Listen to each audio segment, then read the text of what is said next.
And we are back. Pokemon Platinum Hardcore Nuzlocke. The run continues. We are only using water types here. We've wiped to Galactic Mars in the first attempt. We wiped to Gardenia and her grass types in the second attempt. So here we are doing this live for the third attempt. We've got the Psyduck. We've got the Baby Bidoof, we've got the Magikarp, and we've got the Piplup. We're about to take on the first gym leader, Roark. Can we get back to the second gym? Can we get further than we got last time? Let's see. As far as that first gym badge goes, Rourke sends out his Geodude, and we have learned from our first two attempts that the Psyduck with the stab water gun is just the way to go. We go ahead and get the level 15 off of the Geodude there. The Onix comes down, does a little bit of chip with the Rock Throw. It's not going to be too much of an issue here as the Cranidos comes down, and that is the moneymaker. He gets a little bit greedy for the Leer as we go in for the one-shot with the water gun. He holds on in the red. The potion comes down, but doesn't heal him back to full, giving us a big opening, and we take it. Psyduck sweeps for the first gym badge. Alrighty, we have made it back to Galactic Mars. We've upgraded our starter into the Primplup, and our Bibarel has arrived as well, coming off of that Bidoof evolution. So it's going to be about the same strat as we did in our successful second attempt as far as this point in the game. We're going to have to eat these Toxics. We're going to get the Growls down to keep the team as safe as possible going against the Zubat. But again, it's the same exact thing. We just need to get either our Shellos in there or our Bibarel in there. Both can set up either with Defense Curl or Harden.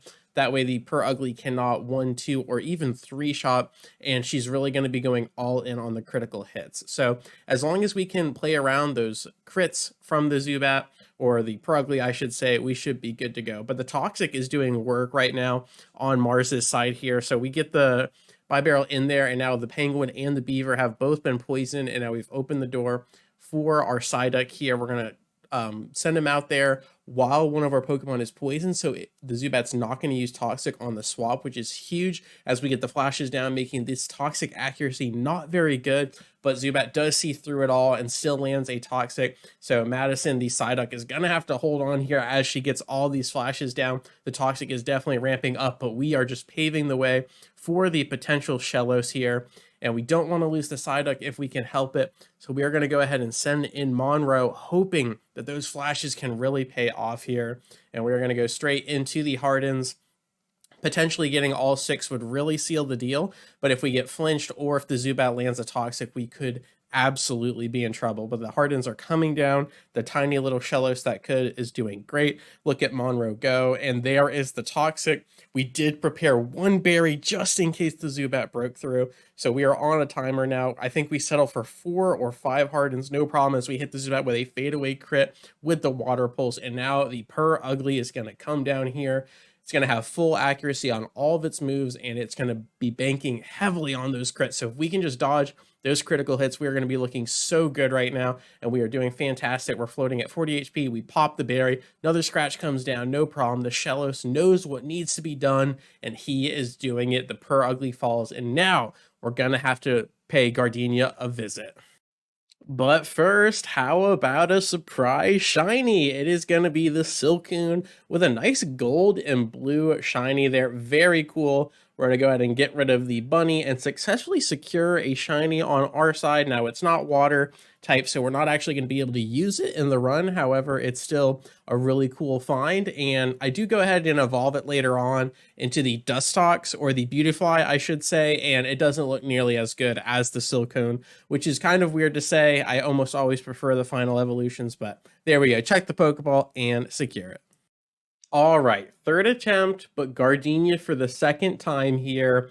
Have we learned from the past, or are we just going to repeat our same mistakes here? One big difference is we gave Pluck to Washington, the Prinplup, so we can get in there for that super effective damage instead of Peck, but that Reflect is doing absolute work here as the Turtwig holds on. We did a nice quick claw pop, and we do finish the little turtle. So that is absolutely huge. He did get the sunlight off though, so Cherim is going to upgrade in the sun and really tanks that, no problem with the Reflect still being up. So we got to watch out for that, but we are going to rain down these plugs, and here is the Magical Leaf doing massive damage. Maybe the window has opened though, enough for the Pluck. I don't know. Maybe we can get away with swapping around at this point, but this little Cherim is not to be trifled with when you only have water type Pokemon to offer, and Really good pivot into the Gyarados as she eats that up, no problem. However, the Grass Knot does so much more damage since the Sea Leviathan weighs an absolute ton, and we fade away with the bite. So now at this point, there is no way we are getting out of here without losing at least one Pokemon. But as we've seen,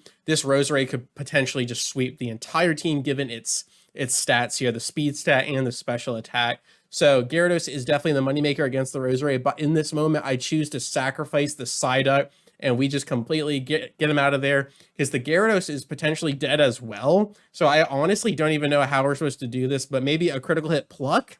Maybe a critical hit pluck off of a quick claw. We do steal the citrus berry with the beaked penguin. Is this the moment? That is a pretty clutch strat actually, because now Roserade is in range of a potential Dragon Rage if we can hold on. However, Roserade also has Grass Knot, so it can potentially kill Gyarados from that range. So it looks like we might have to sacrifice one more Pokemon in order to roll that Gyarados just in case.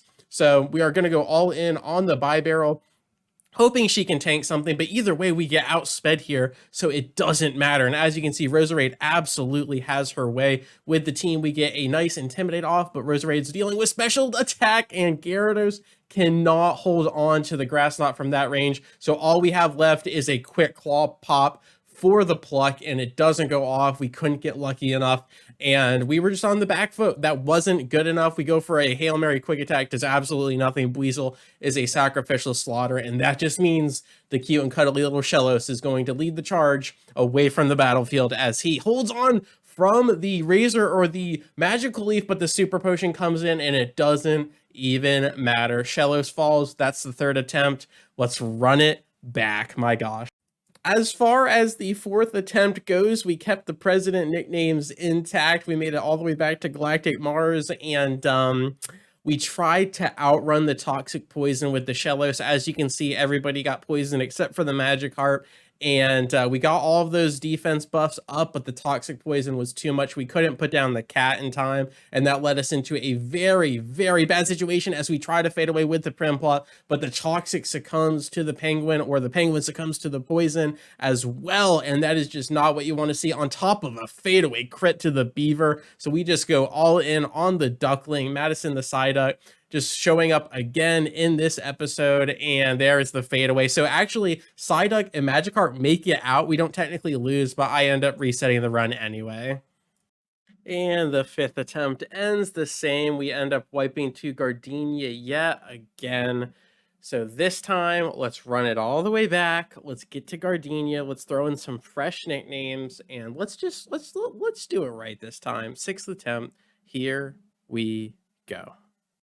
All right, we've done it. We've beat Galactic Mars. We've beat the first gym leader. We've beat our rival. We've got all 6 encounters that we've come to know and love, and we've locked in on the Spanish numbering system for this iconic run. Here we go. Can this be the one? We send out the Psyduck. We get those flashes down. We are trying to keep the team as safe as possible. We're going to go ahead and sacrifice the Duckling, and the Reflect ends on the same turn, which is absolutely massive as Dose, our Bibarel, gets a huge pluck off right here, right now. We're going to swap back into the Prinplup, potentially getting some growls down, and we are just trying to work around this Reflect and the Sunny Day potentially, since we don't want that Cherim to benefit from that either. However, the Grass not working around the Growl. The Reflect is gone. Now, what is the best time to swap? I think we go into the Bibarel anyway, just given those plucks. So we roll one more Growl, and we hold on with 6 HP. The Prinplup holds,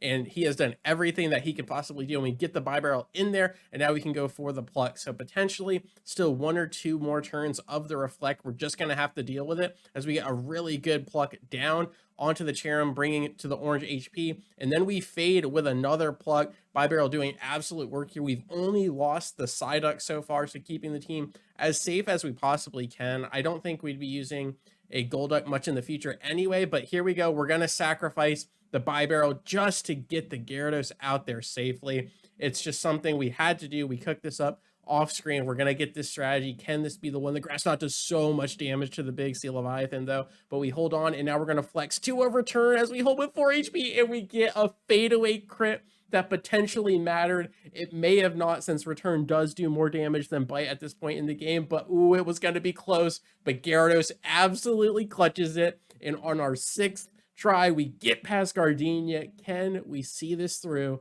until the very end? That is the question. But as far as this video goes, thank you so much for your time. I really do appreciate it. And I will catch you on the flip. Peace.